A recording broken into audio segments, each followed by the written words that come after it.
ನಗರಪೇಟೆಯ ಹನುಮಾನ್ ಚಾಲಿಸಾ ಹಾಡು ಹಾಕಿರುವ ವಿಚಾರಕ್ಕೆ ಸಂಬಂಧಪಟ್ಟಂತೆ ಅಂಗಡಿ ಮಾಲೀಕನ ಮೇಲೆ ದೊಡ್ಡ ಮಟ್ಟದ ಹಲ್ಲೆ ಆಯಿತು. ಸಿಸಿಟಿವಿ ದೃಶ್ಯಗಳನ್ನ ಕೂಡ ನಾವು ಗಮನಿಸಿದ್ವಿ. ಯಾವ ರೀತಿ ಅಂಗಡಿ ನುಗ್ಗಿದ್ರು, ಹೊರಗಡೆ ಕರ್ಕೊಂಡ್ಬಂದ್ರು, ಹಲ್ಲೆ ಮಾಡಿದ್ರು, ಇದೆಲ್ಲವನ್ನ ಗಮನಿಸಿದ್ವಿ. ಆದ್ರೆ ರಿಪಬ್ಲಿಕ್ ಕನ್ನಡದಲ್ಲಿ ಈ ಕುರಿತ ಎಕ್ಸ್ಕ್ಲೂಸಿವ್ ಮಾಹಿತಿಯನ್ನ ನಿಮ್ಮ ಮುಂದೆ ಇಡ್ತಾ ಇದೀವಿ. ಹಲ್ಲೆ ಮಾಡಿದ್ರಲ್ಲ, ಅವರ ಹಿನ್ನೆಲೆ ಏನು ಅನ್ನೋದು ಪ್ರಶ್ನೆ ಆಗ್ತಾ ಇದೆ.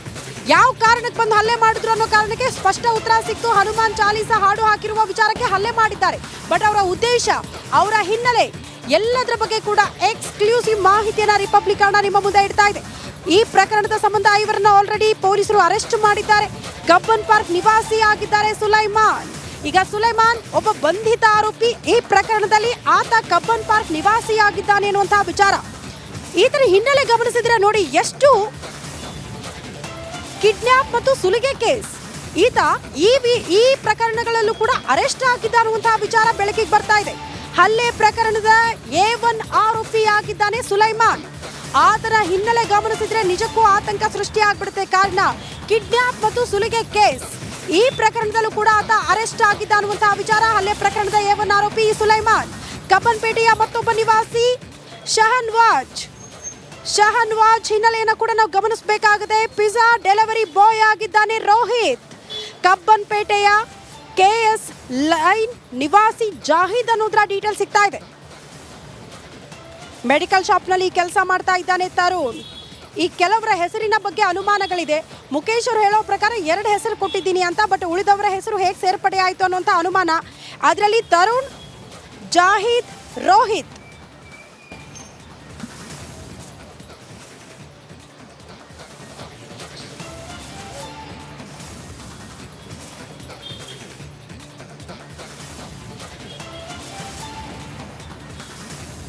ಎಕ್ಸಾಕ್ಟ್ಲಿ, ನಾನು ಕೂಡ ಬೆಂಗಳೂರಿನ ನಗರಪೇಟೆಯ ಸ್ಪಾಟಲ್ಲೇ ಇದ್ದೀನಿ. ಇಲ್ಲಿನ ಪರಿಸ್ಥಿತಿ, ಬೆಳಗ್ಗೆ ಅಂತೂ ಇಲ್ಲಿ ಕಾಲಿಡಕ್ಕೆ ಜಾಗ ಇರಲಿಲ್ಲ. ಅಷ್ಟು ದೊಡ್ಡ ಮಟ್ಟದಲ್ಲಿ ಹಿಂದೂಪರ ಸಂಘಟನೆಯವರು, BJPಯ ಕಾರ್ಯಕರ್ತರು ಯಾವ ರೀತಿ ಜಮಾವಣೆ ಆದರೂ, BJP ನಾಯಕರ ಎಂಟ್ರಿ ಆದ ಮೇಲೆ ಪರಿಸ್ಥಿತಿ ಹೇಗಿತ್ತು ಅಂತ. ಎಕ್ಸಾಕ್ಟ್ಲಿ, ಈಗ ಮುಖೇಶ್ ಹಲ್ಲೆಗೊಳಗಾಗಿದ್ದಾನಲ್ಲ, ಅವರ ಅಂಗಡಿಯ ಮುಂಭಾಗದಲ್ಲೇ ನಾನಿದ್ದೀನಿ. ಈಗಲೂ ಕೂಡ ಜನ ಬರ್ತಾನೆ ಇದ್ದಾರೆ. ಬಟ್ ಪೊಲೀಸರು ನಿಲ್ಲೋದಕ್ಕೂ ಕೂಡ ಅವಕಾಶ ಮಾಡಿಕೊಡ್ತಾ ಇಲ್ಲ. ಇಲ್ಲಿಂದ ಅವ್ರನ್ನ ಕಳಿಸುವ ಪ್ರಯತ್ನವನ್ನು ಕೂಡ ಪೊಲೀಸರು ಮಾಡ್ತಿದ್ದಾರೆ. ಎಕ್ಸಾಕ್ಟ್ಲಿ ಆ ಅಂಗಡಿಯ ಮುಂಭಾಗದಲ್ಲೇ ಇದ್ದೀನಿ. ಸದ್ಯಕ್ಕಂತೂ ಪರಿಸ್ಥಿತಿ ತಿಳಿಯಾಗಿರೋದನ್ನು ನಾವು ದೃಶ್ಯಗಳ ಸಮೇತ ನಿಮ್ಮ ಮುಂದೆ ಇಡ್ತಾ ಇದ್ದೀವಿ.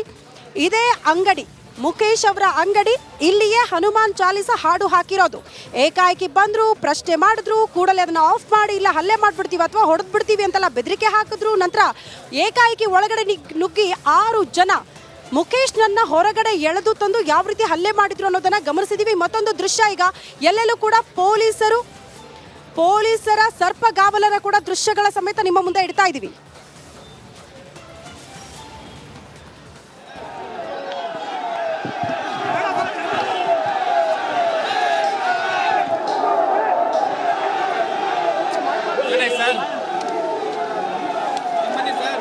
ಈ ಬಗ್ಗೆ ಮಾತನಾಡೋದಕ್ಕೆ ನಿವೃತ್ತ SP ಉಮೇಶ್ ಅವರು ದೂರವಾಣಿ ಸಂಪರ್ಕಕ್ಕೆ ಸಿಕ್ಕಿದ್ದಾರೆ. ಸರ್ ನಮಸ್ತೆ.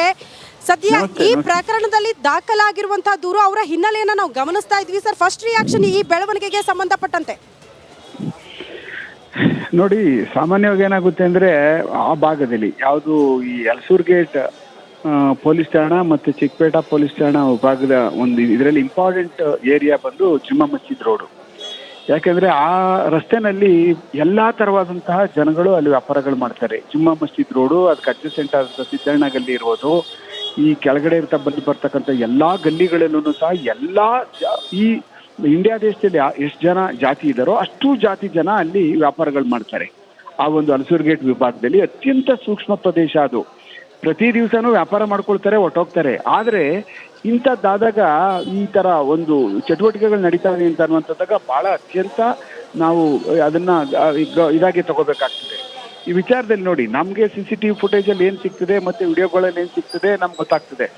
ಅದ್ರಲ್ಲಿ ಬಂದ್ರು, ಒಳಗಡೆಗೆ ಅವನಿಗೆ ಏನೋ ಮಾತಾಡಿಸಿದ್ರು, 4-5 ಜನ ಸೇರ್ಕೊಂಡು ಏಕಾಏಕಿ ಇವನೇನೋ ಕೇಳ್ದ, ಏಕಾಏಕಿ ಅವನ ಮೈ ಮೇಲೆ ಬಿದ್ರು, ಎಳ್ಕೊಂಡ್ರು. ಇವನು ಸೆಲ್ಫ್ ಡಿಫೆನ್ಸ್ ಮಾಡ್ಕೊಂಡ, ಇವನು ಗಟ್ಟಿಗ ಇದ್ದಾನೆ, ಇವನುವೆ ಅದ್ ಮಾಡ್ಕೊಳ್ಳೇಬೇಕಾಗ್ತದೆ. ಹೊಡೆದ್ಬಿಡಿ ಇಲ್ಲ ಚುಚ್ಚುಬಿಡಿ ಸಾಯಿಸ್ಬಿಡಿ ಅಂತ ಮಾಡ್ಕೊಳಕ್ ಆಗುದಿಲ್ಲ. ಆಮೇಲೆ ಬೇರೆ ಇನ್ನೇನು ನಡುವಂಥದ್ದು ಅಲ್ಲಿ ಏನು ದೃಶ್ಯಗಳಲ್ಲಿ ಸಿಕ್ಕಿತ್ತು ನೋಡ್ತಕ್ಕಂಥದ್ದೆಲ್ಲ ಪರಿಪೂರ್ಣವಾಗಿ ಅವನ ಮೇಲೆ ಹಲ್ಲೆ ಆಗಿರ್ತಕ್ಕಂಥದ್ದು ನೇರವಾಗಿ ಕಾಣಿಸ್ತದೆ. ಆ ಕಾರಣಕ್ಕೆ ಅವ್ರನ್ನ ನಾವು ತಕ್ಷಣನೇ ಅವ್ರನ್ನ ಇಂಥ ಕೇಸ್ಗಳಲ್ಲಿ ಅವ್ರ ಪರವಾಗಿ ಯಾರೇ ಆಗಲಿ, ಯಾವುದೇ ಜಾತಿ ಮತ ಏನು ಅದೆಲ್ಲ ಬೇರೆ ಅದು ಅಂಥವ್ರನ್ನ ಸರಿಯಾಗಿ ತಕ್ಷಣನೇ ಎಡೆಮುರಿ ಕಟ್ಟಿ ಅವ್ರನ್ನ ಎತ್ತಾಕೊಂಡೋಗಿ ಅವ್ರಿಗೆ ಜೈಲಿಗೆ ಸೇರಿಸಿ, ಆಮೇಲೆ ಬೇರೆ ಪೂರ್ವಾಪರ ತಿಳ್ಕೊಂಡು ಇವ್ರು ಏನಾದರೂ ಸಂಘಟನೆಗಳಿಗೆ ಇವ್ರು ಬೇರೆ ಬೇರೆ ಕಡೆ ಏನಾದರೂ ಜೊತೆಲಿದಾರ ಅಂತ ತಿಳ್ಕೊಂಡು ಪೊಲೀಸರುಗಳು ಅವ್ರ ಕೆಲಸನ ಅವರು 100% ಮಾಡಬೇಕು. ಇದರಲ್ಲಿ ಬೇರೆ ಇನ್ನೇನೋ ಅದರಲ್ಲಿ ಬೆರೆಸ್ಕೊಂಡು ಬೇರೆ ಬೇರೆ ಏನೋ ಅವ್ರದ್ದು ಮಾರ್ಫಿಂಗ್ ಅಂತ ಕೆಲವಷ್ಟು ಜನ ಯಾರೂ ಮಾಡಲ್ಲ, ಪೊಲೀಸರುಗಳು ತುಂಬ ಜನ ಮಾಡಲ್ಲ ಮಾರ್ಫಿಂಗ್ ಥರ, ಒಂದೊಂದಷ್ಟು ಜನ ಇರ್ತಾರೆ ಅದರಲ್ಲಿ ಪೊಲೀಸ್ ಇಲಾಖೆಯಲ್ಲಿ. ಆ ಥರ ಅವರು ಮಾರ್ಫಿಂಗ್ ಆದಂಗೆ ಏನಾಗುತ್ತೆ ಅದು ಬೇರೆ ಸ್ವರೂಪಗಳು ತಳ್ಕೊಬಿಡ್ತದೆ. ಆ ಕಾರಣಕ್ಕೆ ಆ ಥರ ಆಗಲೇ ಹೋಗ್ಲಿ ಈ ಕೇಸಲ್ಲಿ, ಮತ್ತೆ ಅವ್ರಿಗೆ ಸರಿಯಾದಂತ ದಸ್ತಗಿರಿ ಮಾಡಾದ್ಮೇಲೆ ಅವ್ರನ್ನ ಎಕ್ಸಾಕ್ಟ್ಲಿ ಈ ಪ್ರಶ್ನೆ ನನಗೆ ಬಂದಿದ್ದು ಇದೆ. ಈಗ ಅಂಗಡಿ ಮಾಲೀಕ ಓಕೆ ಉಮೇಶ್ ಸರ್, ನನಗೊಂದು ಪ್ರಶ್ನೆ. ಈಗ ಅಂಗಡಿ ಮಾಲೀಕ ಮುಖೇಶ್ವರ್ ಹೇಳೋ ಪ್ರಕಾರ ನಾನು ಕೊಟ್ಟಿರುವಂತ ದೂರಿನ ಅಂಶಗಳು ಅದರಲ್ಲಿ ದಾಖಲಾಗಿಲ್ಲ ಅಂತ. ಓಕೆ ಫೈನ್ ಉಮೇಶ್ ಸರ್, ಧನ್ಯವಾದಗಳು.